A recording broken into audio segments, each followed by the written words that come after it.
Well, everybody, it's moving day. No, not for me. For the tailstock. I'm using my Harbor Freight engine hoist there to make my life easier, because that tailstock's pretty darn heavy.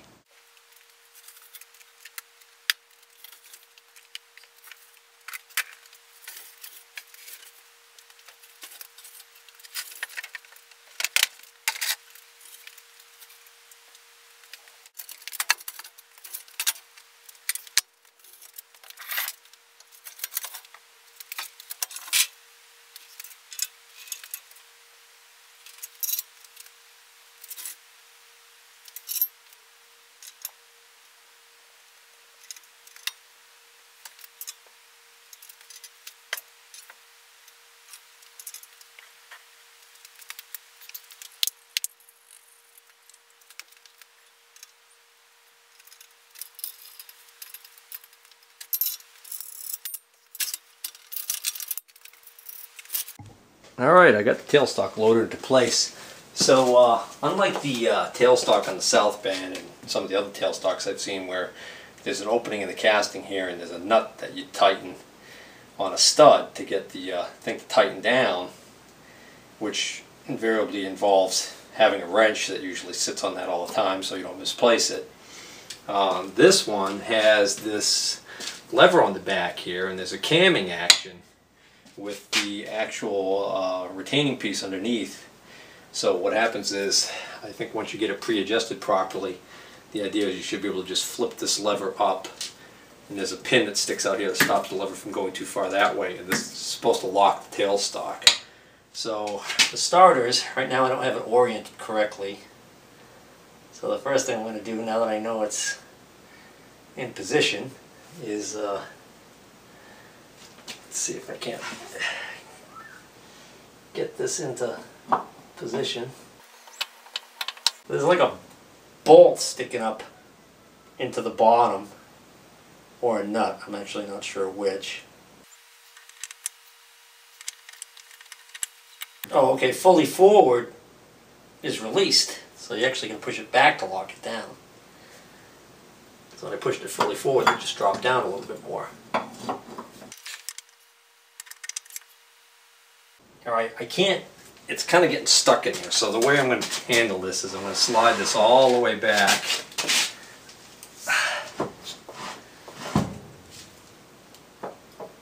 Here. See if I can get this out without it falling off.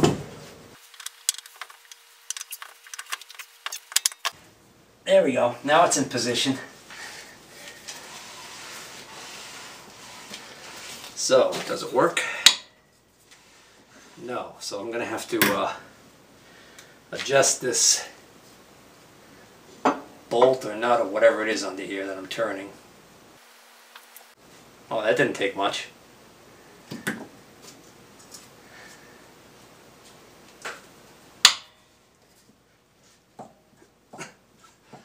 So that's locked. That's released. I might want to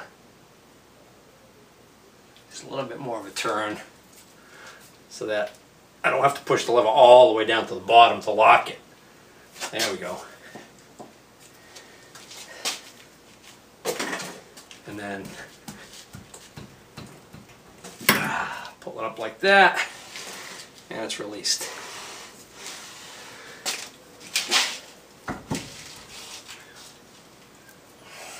I like it. Whew. Things are coming along.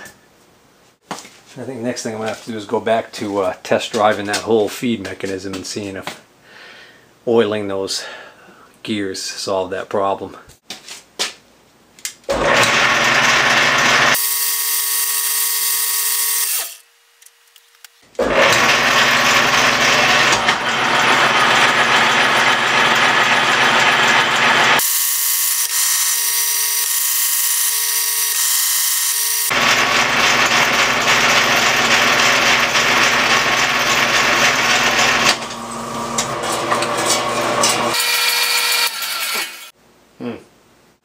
Locked up when I tried to engage the quick change gearbox.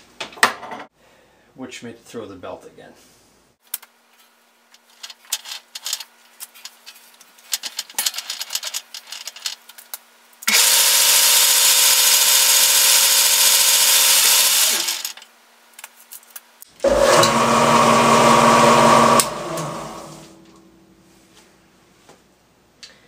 Interesting.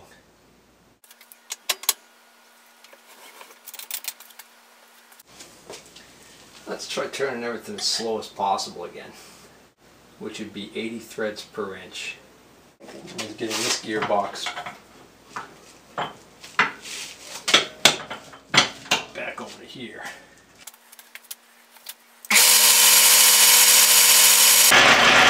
Working now.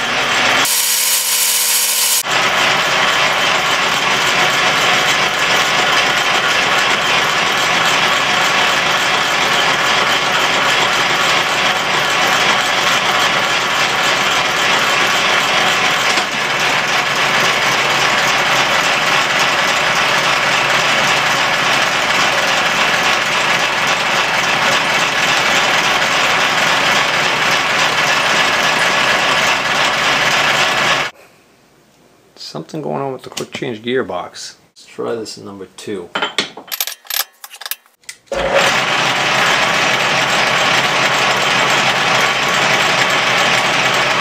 lead screw's going a lot faster now.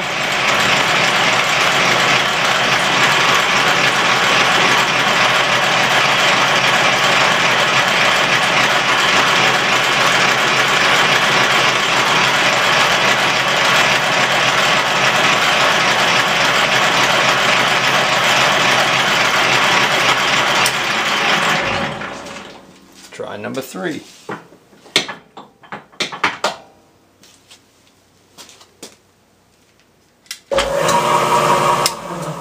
That's the problem right there. So if that's the problem, then let's see whether or not if I put it back in 2, whether or not I can get this to work way up here. That should be a really fast feed rate. Yep.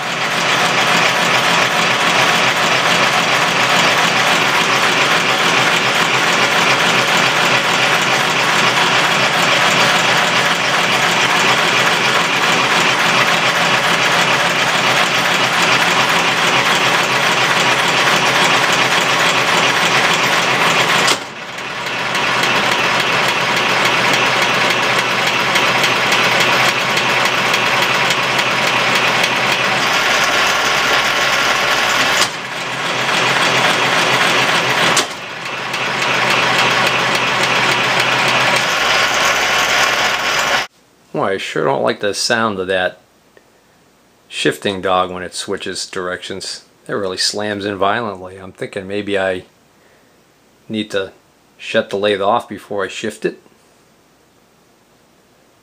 Oh well. Wonder why that third position on the gearbox isn't working. Alright, here's another test. Now I've got this completely disengaged. So that's disengaging this. And I've got this back in number 3.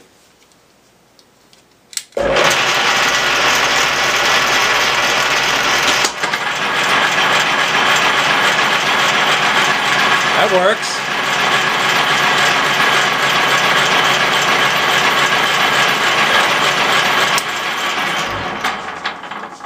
Alright, let's try halfway up.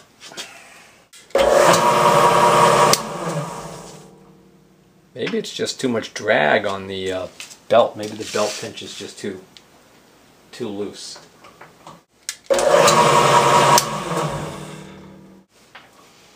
I'm just playing around with pulling on the comb pulling manually, and it's really hard to turn that.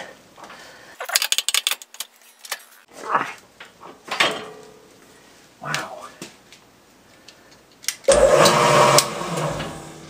That's a kick in the head.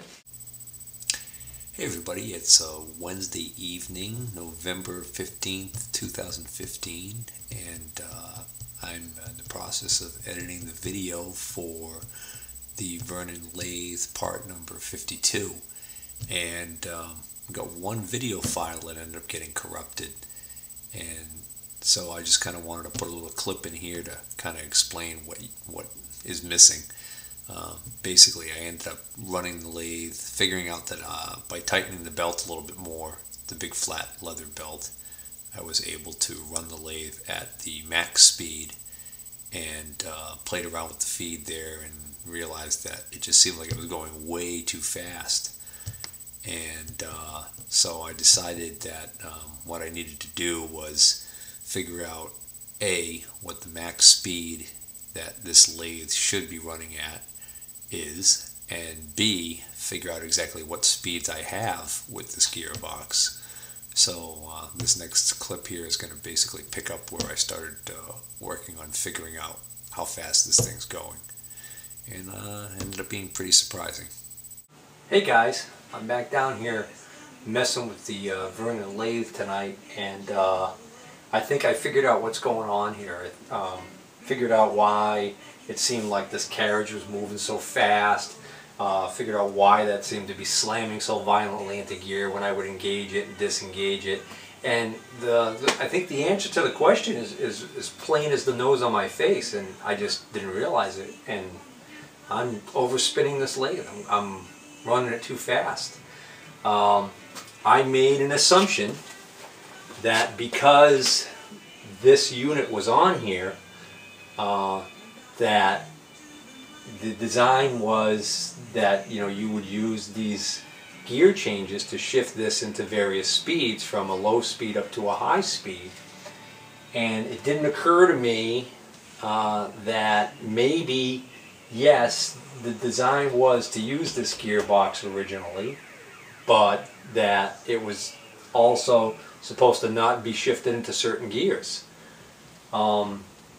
Because I was shocked when I did some research last night on the internet, basically, just Googling cone head lathes, maximum speed, that kind of thing. Found a few different threads, found some tie bar Hendy stuff, found some old South Bend stuff, and just old, old cone head lathe stuff, and based on the size of the lathe and everything, a 14-inch cone head like this, from what I could see, 500 RPMs like supposed to be the max speed on this. And any of you guys who have a modern lathe know that 500 RPM is nothing for a modern lathe. It's very slow, but this is a 100-year-old lathe, so you've got to take that into account. It's an old man, and just not made to run that fast. Doesn't matter now, we have modern drivetrains and motors that can get it going that fast. The bearings just aren't made to do it. The Babbitt type bearing can't take anywhere near as high a speed apparently as the sintered bronze bearing, but even this sintered bronze bearing can't take the kind of speed that you would get out of, say, like I guess a modern lathe must use probably an angular contact ball bearing precision setup or something like that. Not sure what they use actually, but make a long story short, I think I had this thing spinning really fast, way too fast. I don't know how fast, so I'm gonna do some checks. I'm gonna check it out, see if I can figure out how fast I actually had it going, and then figure out exactly what settings I can play with here. The bad news is that if it ends up being a situation where only one of these gear lever positions is slow enough for safety on this lathe, that means I'm going to have very little control over speed, because I can't change the belt from the step pulley to step pulley. This is a 4-cone pulley, so originally this was supposed to have 4 speeds, and the other thing I'm going to do is, backing up for a second, I said 500. One guy said that he had like something set up going on there was like 525, and even one of the veteran guys on one of the boards on Practical Machinist website, I think it might have been John Oder is his name. You're going to have to forgive me if I got that wrong, but he seems to be very knowledgeable about these old lathes, and I think he mentioned that might even be a little tad, just a little bit too fast. Another guy chimed in and said, you know, he's got it set up so that in one position he can get up to 600 RPM, but he only uses that for polishing and for short periods of time, so he doesn't run it very long at that speed. You don't want to burn up your bearings. It's interesting to note, the guy who had this lathe before me talked about that he had a problem with it locking up. I'm wondering whether or not he was running it too fast. Oh, and that also brings up the point about carbide. You know, I've been so thrilled about having all this carbide, all these carbide tips, and all of these indexable carbide holders. And what I'm learning from what I'm reading is that because this lathe was designed to run at this low speed for high-speed steel, that I'm not going to gain much benefit by using carbide. Now, I don't know if that's true or not. I'll probably have to get more advice on that down the road.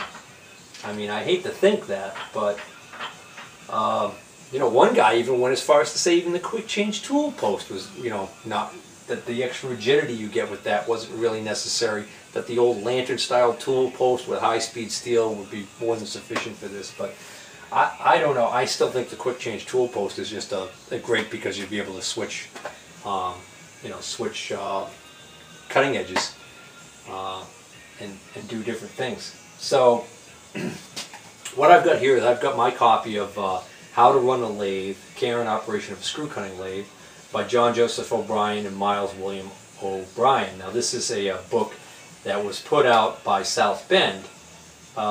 This is the 42nd edition. This is a reprint, 1942.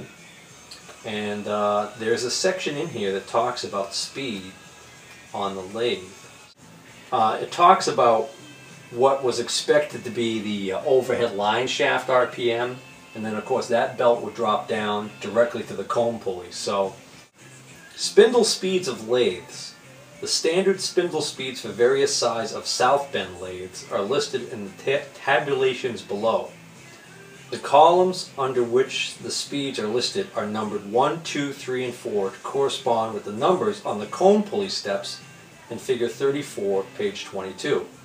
For example, those spindle speeds that are listed under column 1 are obtained when the comb pulley belt is placed on the comb pulley step marked 1 in the illustration. So, you know, basically we got 1, 2, 3, 4. The largest 4 and the smallest is 1. So you can imagine if you've got the pulley overhead here, it's not changing size. The smaller the pulley, the faster it's going to go. So I would imagine that number 1 is going to be the higher speeds. So if we look over here, for size of lathe, interestingly enough, for whatever reason, in this particular South Bend book, they don't list a 14-inch. They list a 9-inch, 10-inch, a 13-inch, a 14.5-inch, and then the 16-inch. So we're going to go with the 14.5. So the 14.5, the counter shaft speed, so that big shaft overhead in the mythical factory that we're in, should be spinning at 335 RPM. And that should give you a max speed with the belt on this position of 800 RPM. Then 482 RPM, 300 RPM, and 181 RPM. So that's interesting, because according to this, in 1942, the South Bend 14.5-inch cone head lathe should be able to handle 800 RPM. Problem is, I don't know what kind of bearings a 1942 South Bend would have used. I don't think it actually talks about it here, but I'll tell you, I'm looking at the picture, I see the oil cups and everything. It looks like regular Babbitt bearings. It's interesting. And then here's, down below, it shows the spindle speeds of lathes with a 2-speed motor drive counter shaft. So that's the lathes that were set up with an electric motor on them. And then talks about the speeds there. And those are on 9 and 10-inch lathes. So those are probably bench lathes. So we can disregard that. So I'm looking at this here and I'm thinking to myself, well, you know, sure sounds to me like I want to be somewhere in the neighborhood of a top speed of 500 to 800 RPM. And that's a big difference between one and the other. Question is, how stinking fast was that thing going the other night when I had this thing really humming along and was freaking out over how fast that carriage was moving? Well, only one way to find out. Alright, so I'm going to get myself some Postit notes and a marker, and I'm going to mark this up over here temporarily because I'm tired of trying to read this chart here. It's very hard to read. The stuff that's stamped in is got some wear, and well, basically what I had figured out from early on is that the top lever only has two positions, left and right. And then this bottom, this front lever here has two positions, center and right. So it can't go over to the left. We already figured that out when we had this thing apart, figured out the anatomy. And then over here there's a chart column that says ratios. And it says like 293 to 1, 197 to 1, 149 to 1. And this last one is so worn. The last one's 1 to 1. So that's an easy enough one to figure out. But what's nice, and what I didn't notice before, is that over here it says speed, and I see the numbers, and I didn't know what the heck this meant, but now I see over here to the left it says, note, output speeds listed are based on input speed of 100 RPM. So what they're basically saying is, they're saying that this gearbox is designed so that when you have an input speed of 100 RPM, when it's in the 1-to-1 ratio, obviously, that's going to be 100 RPM. But then also, it's telling you when it's in the 1.49 to 1, the ratios, the speed will be 67.1. And then, looks like 51 and 34.1. So what's nice about this is I don't have to worry about all the math with the ratios, because all I have to do, since it's 100 RPM, it's a simple multiplier. 100 is going to go pretty close to evenly into probably what my input shaft speed actually is. And the other thing is, if they're talking about this is output speeds listed are based on input speed of 100 RPM, so are they saying by design that this gearbox was really made for a low speed like that? Because if it is, then this gearbox is not probably the best thing for this lathe, because I know I've got a motor back there. I forgot what I decided that RPM was on that motor. Was it 1750 RPM? And then I remember I measured this, and there is a reduction there from the small pulley to the large one here, but it's not anywhere near that low. In other words, my input speed on this gearbox is a lot higher than 100 RPM. Alright, so I'm using this this tachometer, and I can see that my motor is a 1750 RPM motor, which is a standard. The two-speed motor would be at a low speed, but in a single-speed motor like this one, it's the standard. And I've got a reduction going on from the small pulley to the large pulley, so that my actual input to the gearbox, which I have in neutral right now, by the way, is 900 RPM, which is beautiful from my math standpoint. It makes my math easy, because basically all I have to do is, because this chart is based on a 100 RPM input, since I've got 900 RPM, that's a factor of 9. So if I multiply any of these numbers by 9, that's going to be my output RPM. So obviously if I put it in the 1-to-1 mode, this is going to be spinning at 900 RPM. I am going to have a another ratio reduction here, because this pulley is smaller than the big cone, but how much I don't know. So that's a question. I've got to rig something up. Oh, wait a minute, maybe I don't. Yeah, I'm gonna rig something up so that I can basically get this nub to read off. I think what I'm gonna do is I'm gonna read off the back here. It doesn't really matter which end I read off of, and it's just gonna be easier for me, I think, to rig something up on that end, as opposed to going through the trouble of getting a big heavy chuck over here and going through all that. Alright, so it's a tapered hole on this side here, but I currently do not have anything large enough to fit this tapered hole other than probably a big Morse taper drill bit maybe. I haven't even confirmed what the taper is on this yet. Now I'll get to that at some point. But point is, I've really got nothing to do over here. I could put a chuck on here, but then I've got this big huge chuck that I'm dealing with, and then that chuck would have to hold something else anyways, and rather than go through the trouble of that, I'm going to use the back end over here. Now the back end over here doesn't have a tapered hole, it's just a straight hole at this point. But what I found is, remember my old friend, the old keyless chuck from Etco that I resurrected? Well, it actually fits in there. When it goes in all the way, it actually tightens up. So I think I can use this. So I'm not putting a lot of force on this. And what I did was I threaded this, I chucked this nut in here. And if it runs pretty concentric, I think I'll be all set, because I noticed that rubber nipple thing there kind of fits nicely on there, so I think that's going to work. Of course, there's a big if this is going to even run concentric. So I'm going to start with the lowest speed, which is 34.1 for every 100. So if I had my calculator handy, I would multiply 9 by 34.1 and I would have my answer.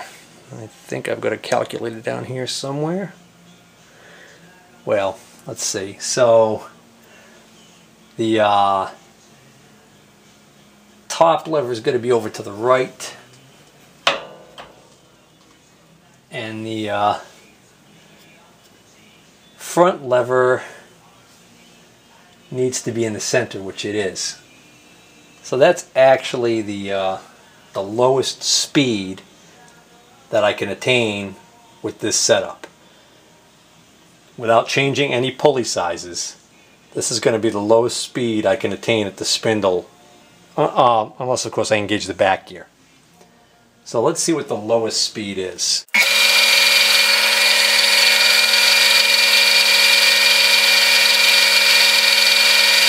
250 RPM, 250 RPM. Alright, so the next speed up says that I should get an output of 51 RPM for every 100 RPM in, so almost half of the input.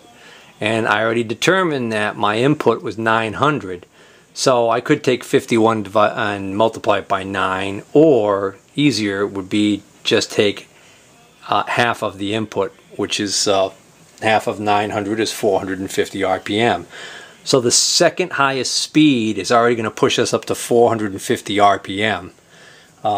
So this is going to be interesting, because if I'm already pushing that maximum recommended number that I'm finding online of 500, you can imagine I'm going to be over it with this. Oh yeah, I forgot to take into account the reduction I've got going on here. So this will be interesting actually, because if I know that this is going to be 450 coming out of here now, then I can measure my RPM down there at the spindle, and I can see what the reduction I'm getting from this wide belt pulley setup is.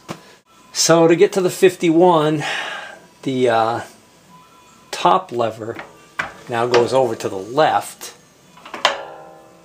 Front lever stays right where it is.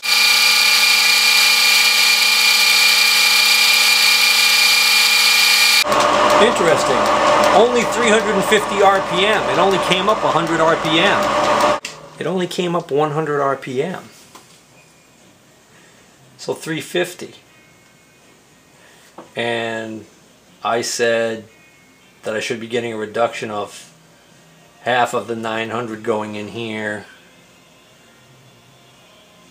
So it's going from 450 down to 350 with this pulley size change, where the wide belt goes down to the cone. So there's not as much reduction there as I thought there would be. and yet it's reducing it all the way down to 350 RPM at the spindle. Alright, so maybe I can go higher with those speeds on the let's see. Next is 67.1 for every 100 RPM. So again, 67.1 times 9, whatever that ends up being, that's going to be my output speed here, but then it's going to be reduced again.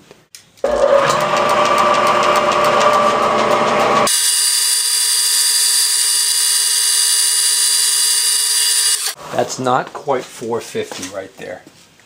Not quite 450. This is starting to look like that I'm not overspeeding this lathe after all. That looked like somewhere between like 425 and 450. It didn't quite. Alright, 9 o'clock. I gotta go upstairs, so I'm gonna do one last speed, the top speed here.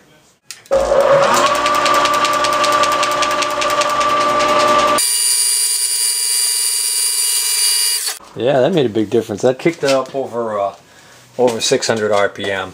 So I'm probably overspeeding it right there according to what the guys are saying online. So it looks like I can use 3 out of the 4 speeds available on that gearbox. And I just have to avoid using that 4th one. If any of you guys are watching this video and you have an opinion, by all means, leave it in the comments section. And I'd like to hear your thoughts. If you've got an old lathe like this, I'd like to hear what kind of speed you're running it at.